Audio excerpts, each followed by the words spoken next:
Next to the war in Ukraine, the country's air force says Russia has launched its largest single drone and missile attack since its full-scale invasion 3 years ago. Officials say 728 Russian drones were fired into Ukraine overnight. The latest attacks also included 13 cruise or ballistic missiles. The prime focus of the attack was the northwestern city of Lutsk. It's a transit hub for military and humanitarian aid coming from Poland. The Lutsk region's head said efforts were underway to put out fires at the warehouse of an unspecified enterprise as well as in garages. No information about fatalities has been reported. However, several civilians have been killed during the overnight attack in the eastern and southern regions of Ukraine.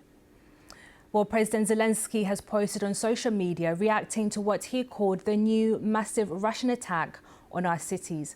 In his post, he called it a telling attack that comes precisely at a time when so many efforts have been made to achieve peace, to establish a ceasefire, and yet only Russia continues to rebuff them all.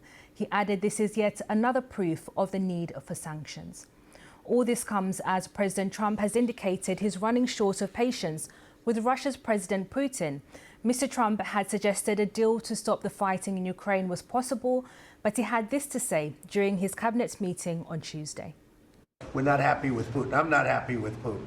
I can tell you that much right now, because he's killing a lot of people. We get a lot of bullshit thrown at us by Putin, for you want to know the truth. He's very nice all the time, but it turns out to be meaningless. Zana Bespiachuk from BBC Ukraine is in Kiev and has this assessment of the overnight Russian strikes. This strike was so far the biggest in terms of the number of drones that were launched by Russia against different locations and cities in Ukraine.